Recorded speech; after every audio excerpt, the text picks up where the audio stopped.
अब किसी की तबीयत ठीक नहीं है, सॉर्टेड, क्या थॉट क्रिएट करनी है। किसी ने शरीर छोड़ा है, अब कौन सी एनर्जी नॉर्मल है? किसी ने शरीर छोड़ा, there is a death in the family, कौन सी एनर्जी नॉर्मल है, कौन सी होनी चाहिए? अब हम कितने भी संकल्प कर लें, वो वापस नहीं आने वाले हैं। तो ये वो सिचुएशन है जो हमारे कंट्रोल में नहीं है। लेकिन इस सिचुएशन में आगे हमें एनर्जी को कहाँ लेके जाना है, वो पूरी तरह से हमारे कंट्रोल में है। अगर अपने आप को एक सेकेंड उधर रखिएगा, अगर हम अपनी फैमिली में इस शरीर में हैं और आज हम इस शरीर से बाहर निकलते हैं और इस फैमिली को छोड़ के हम आगे कहीं चले जाते हैं, एंड वो आत्मा इस शरीर से निकलकर माँ के गर्भ में प्रवेश कर देती है। वहाँ बैठकर उस आत्मा को कौन सी थॉट्स चाहिए पीछे वाले परिवार से? फिर भी आप क्या सुनना चाहेंगे? अगर आप आगे चले गए और आप अपने पीछे के परिवार से क्या सुनना चाहेंगे? जस्ट सोचो, क्योंकि एक रियलिटी है, हम भी जाएंगे आगे एक दिन, हम भी जाएंगे आगे एक दिन। हम आगे गए, हम यहाँ एंटर कर गए, लेकिन हमें पीछे वालों की सारी बातें सुनाई दे रही हैं। क्या सुनना चाहेंगे?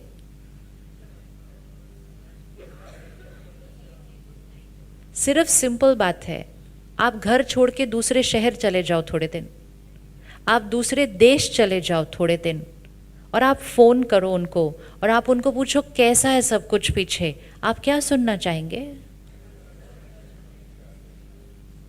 अगर आप जब उनको फ़ोन करो तब वो बोले नलके में पानी नहीं है, ये गिर गया, वो टूट गया, ये ठीक नहीं हो रहा, वो ठीक नहीं हो रहा, आप क्यों चले गए, मुझे छोड़ के क्यों चले गए, प्लीज़ वापस आ जाओ, आपके बिना मेरा घर नहीं चलता, आपके बिना मेरा जीवन नहीं चलता, तो आप वहाँ बैठे कैसे हो जाएंगे? आप वहाँ बैठे कैसे हो जाएंगे? अब वहाँ बैठे तो आप फिर भी वापस आ सकते हैं, लेकिन that soul which has moved on the journey, वो वापस नहीं आ सकता। हमें उनको कौन सी थॉट्स भेजनी चाहिए? आपको मालूम है, माँ के गर्भ में जब वो आत्मा प्रवेश करती है, वो अपने नए शरीर से अभी कोई अटैच्ड नहीं है, नए परिवार को तो वो जानती भी नहीं है।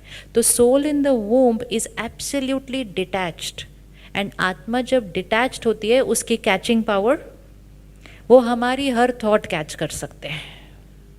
इसीलिए दुनिया में कहते हैं जब कोई जाता है उनके लिए अच्छा अच्छा बोलो, किसी के जाने के बाद उसके लिए गलत नहीं बोलना चाहिए, क्योंकि जब वो यहाँ थे तब अगर हम उनके लिए गलत बोलें, पता नहीं उनको तक पहुँचे या नहीं पहुँचे, लेकिन जब किसी ने छोड़ा शरीर उसके बाद तो हर थॉट पहुँचते हैं उनको। इसीलिए उसके बाद उनके लिए कभी गलत नहीं बोलना चाहिए, कभी गलत नहीं सोचना चाहिए, क्योंकि उनको पता चल जाएगा। अब वो आगे गए, गर्भ में है। अब अगर आप देखो, गर्भ के अंदर वो जो 9 मंथ्स की जर्नी होती है, हर मदर के लिए बहुत अलग अलग होती है। कई लोगों के लिए वो 9 मंथ्स बहुत कंफर्टेबल होता है, और कई लोगों के लिए वो 9 मंथ्स बहुत उतार चढ़ाव लेकर आता है। इट डिपेंड्स अ लॉट कि वो एंटर कौन किया है वहाँ पे, और वो जो एंटर किया है वो कौन सी मनोस्थिति से किया है, और वो जो पीछे हैं वो कौन सी वाइब्रेशन उसको दे रहे हैं। जो पीछे हैं, अगर वो रोज़ रोएंगे और बोलेंगे आप क्यों चले गए, वापस आ जाओ, आप क्यों चले गए, वापस आ जाओ, आपके बिना मैं रह नहीं सकती, मैं खाना खा नहीं सकती, मैं खुश रह नहीं सकती, तो ये सोल इन द वूम को क्या असर होगा? ये सोल इन द वूम को क्या असर होगा?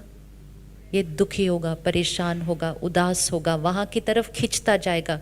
ये आत्मा गर्भ में इतनी परेशान होगी, इतनी दुखी होगी कि वो माँ खाना नहीं खा सकेगी, वो रोने लग जाएगी, उसको समझ ही नहीं आएगा मुझे क्या हो रहा है, मेरे इमोशंस इतने ऊपर नीचे क्यों हो रहे हैं।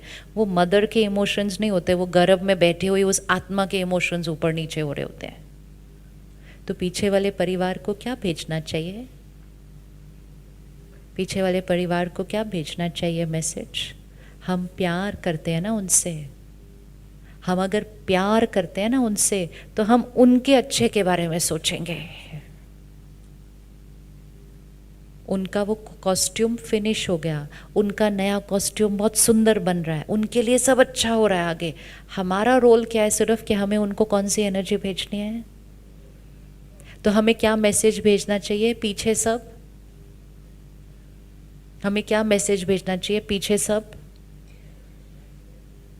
बोलिए एक बार, पीछे सब। आपको रोज एक थॉट भेजना चाहिए, हम सब बिल्कुल ठीक हैं। हम ये नहीं बोलते हम कैसे जिएंगे। सी थॉट, इसीलिए think right in every situation. हम सब बिल्कुल ठीक हैं। आपकी याद हमें हमेशा आएगी, याद तो हमेशा आएगी, लेकिन रोने वाली याद या प्यार वाली याद, दो बातों में तो फर्क है ना। पॉजिटिव एनर्जी के साथ याद या परेशान होकर याद, दो बातों में तो फर्क है ना। अब वो एनर्जी से हम पर भी असर होगा, घर में जो हमारे साथ है उनके ऊपर भी असर होगा, आत्मा जो आगे गर्भ में चली गई उसके ऊपर भी असर होगा। तो सबसे ज़्यादा स्टेबल इस सिचुएशन में होना चाहिए जब आत्मा गर्भ में एंटर कर गई वहाँ जाकर, क्योंकि वो हमारी सारी वाइब्रेशंस को क्या कर रही है, कैच कर रही है। इसीलिए उस परिस्थिति में तो सबसे ज़्यादा ज़रूरी है उस पर, क्योंकि वो एक परिस्थिति, वो एक ही परिस्थिति है सिर्फ जिसको हम कंट्रोल नहीं कर सकते, मतलब वो आत्मा वापस नहीं आ सकती है। तो ऐसी परिस्थिति जो बिल्कुल हमारे कंट्रोल में नहीं है, उसमें तो हमें स्टेबल रहना बिल्कुल इम्पोर्टेंट है। एक बहन आई थी 2-3 साल पहले के साथ, उसके साथ ऐसा हुआ। तो वो अमेरिका में रहती हैं, तो कहती है एक दिन मैंने टीवी ऑन किया, प्रोग्राम देखा, तो यही एपिसोड आ रहा था कि अगर डेथ हो तो क्या सोचना है।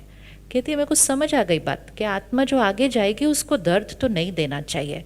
तो मैंने उस दिन डिसाइड किया कि अगर मेरे फैमिली में कभी किसी की डेथ होगी ना, मैं तो नहीं रोने वाली और दर्द देने वाली।